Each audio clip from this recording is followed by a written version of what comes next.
So this happened when I had just turned 11, so bear with me here.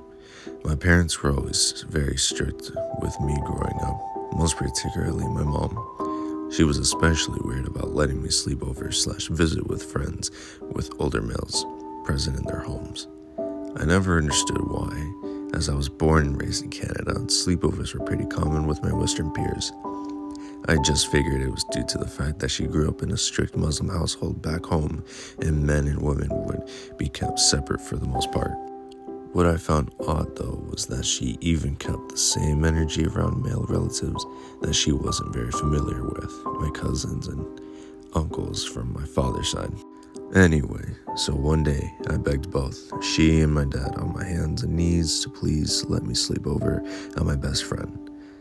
Let's call her Emma's house. I even stressed that she knew her parents and her younger brother, so there should be no issue with me staying the night just once. She, of course, still disagreed, but after some convincing my dad, she finally folded. I was excited. So fast forward to the day of the sleepover. My friend Emma, her little brother who was a year younger than us, Justin, and I were all playing video games in the living room. We had just come in from playing outside in the snow, and I had noticed a young-looking, attractive older man watching us from the window. So I asked her who that was. She said that it was her stepdad's younger brother who was visiting from LA. I thought this was super cool and immediately started asking her a bunch of questions about him. I got the vibe that he was kind of the black sheep of her stepdad's family, since she vaguely mentioned he got in trouble a lot in the States. Anyway, so later we're all eating dinner and he joins us. He sits down next to me at the dinner table and immediately starts showering me with compliments.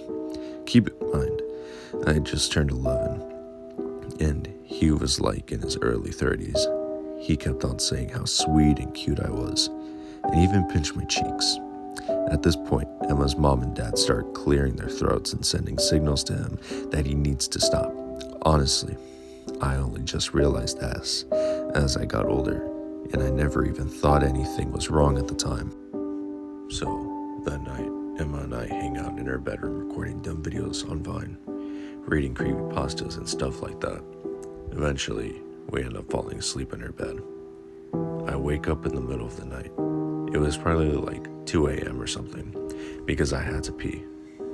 For some reason, I felt really weird about this, since it was my first time sleeping away from home, and I would have to navigate the long dark hallway to the bathroom. As I'm walking, I hear someone shifting around in one of the other rooms. I brush it off as either being Emma's parents or her brother. I truly forgot about her uncle at this point. So, after coming out of the bathroom, I see a figure at the end of the hall, which gives me the biggest heart attack. It was her uncle, and he was gesturing me to come to him. Stupidly, I did, since I thought he just wanted to talk. When I approach him, he says, "I thought it was you, cutie. Why is the little girl awake?" I'm like, what the hell? Even at 11, I was wondering who in their right mind would say something so odd. But before I can respond, he gently tugs on one of my curls and asks if I want to see some pictures in his room. I get really scared, feeling like I was doing something bad, and I tell him I'm not sure if I'm allowed. He just scoffs at this and asks who permission I need. I laugh nervously because I didn't want to be mean. But in my mind, I was already seeing the ass whooping I'm going to get if I go to a man's room alone. What's funny is, I didn't even consider how odd it was of a grown man to ask a kid to look at pictures in his room in the middle of the night. I didn't even feel fear or any sense of danger. I just felt a strange feeling in my gut, like I was doing something wrong. He gets tired of my stuttering and he takes my hand, trying to take me into the guest room he was staying in. I pulled back, and that's when Emma's younger brother, my friend, Justin, walks out of his room. It turns out he was gaming and watching streams, and happened to hear something going on in the hall. Justin looks me dead in the eyes and says, "My name. You should go back to bed," because his parents would get mad if they found out I was up. I was so grateful and walked towards him quickly before diverting to Emma's bedroom, where she was still out cold. Before closing the door, I look over my shoulder to see her uncle just standing there in front of his guest room, watching me in the darkness. I barely slept. The next day, Justin and I never spoke of anything that happened that night before. He just acted very short and somewhat dismissive of his uncle during breakfast, but otherwise acted as if nothing was out of the ordinary. I never told Emma what happened for some reason. I also never told her parents or mine. Unfortunately, I was also just as friendly to her uncle as I was before. He was even blatantly touchy, playing with my hair and squeezing my face. But, as usual, I didn't act like anything was wrong. I never told my parents or older sisters out of fear that they would forbid me from ever sleeping out again. Or worse, my dad would try to beat the guy up. However, I never slept at her house or even visited with her until her uncle went back to the States. So, creepy young pedo, let's not meet.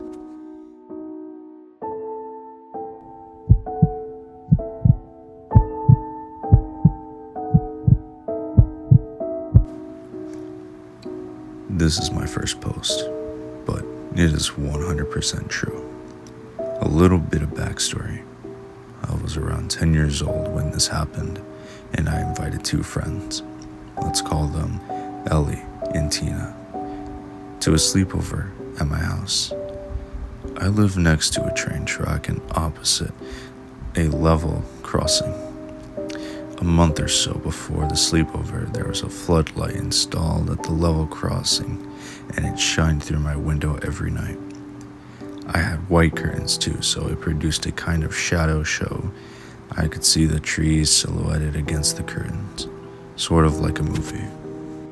So, the night of the sleepover came, and in all honesty, I don't remember much about before or after the event, but we were lying with our feet underneath the window, so the window was our direct viewing point.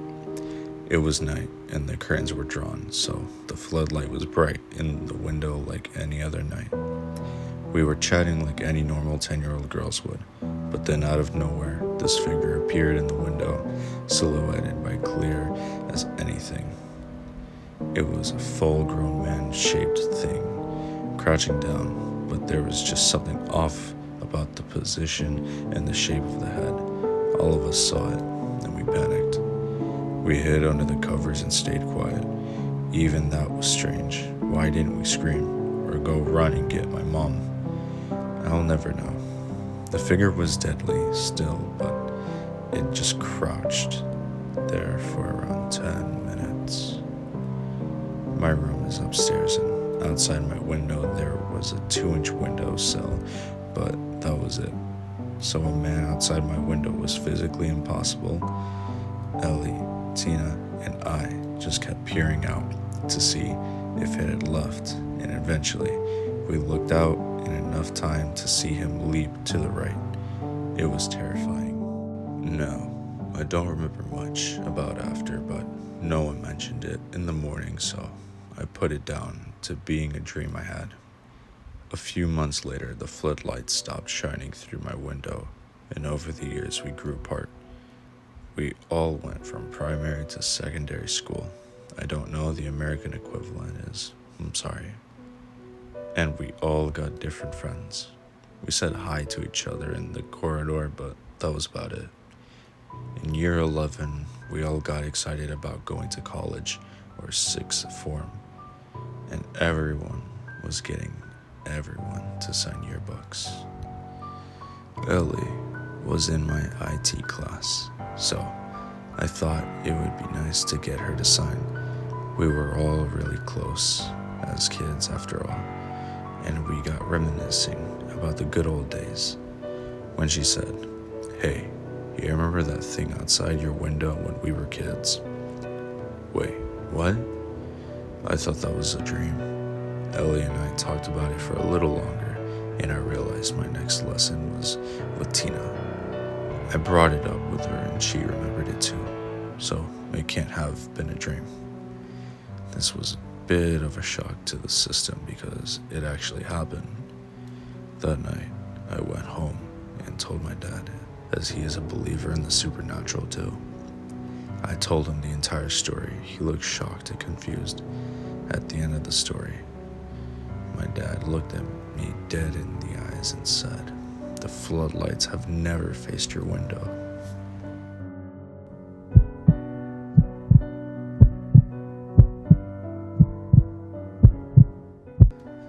This is a completely true story.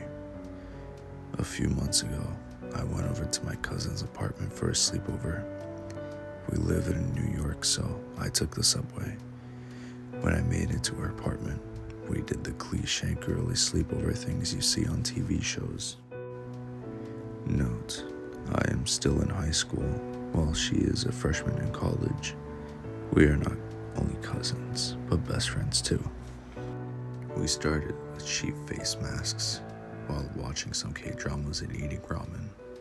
We wanted to start baking, so my cousin looked up a recipe on Pinterest. I cleaned up the bowls and we took off our sheep face masks. The night was going as planned. We both were having a lot of fun. I put on some Lizzo and Mamamoo, a girl K-pop group. If you're wondering, we are Korean. We both speak Korean and are from Korea, but our family moved when we were young.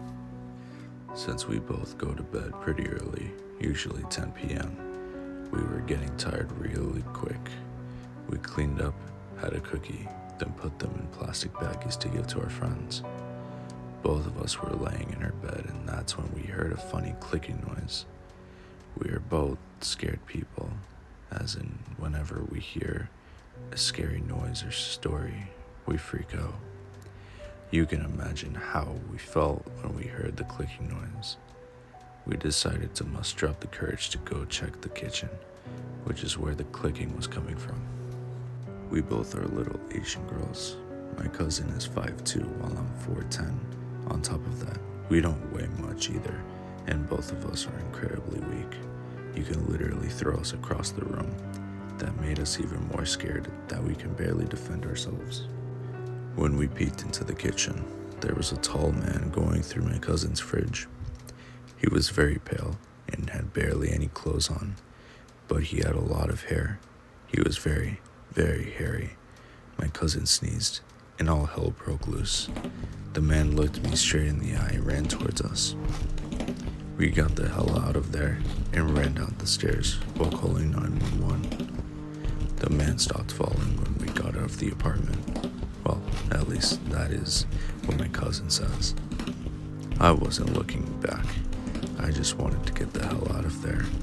When the police investigated, they said that there was no trace of the man and the fridge was open and things were taken out of it, but no fingerprint. We were so scared, we went to spend the night at my house. My cousin still is sometimes scared to sleep in her own house, but now that school is starting for me, my dad won't allow her to stay anymore. I hope she will be okay.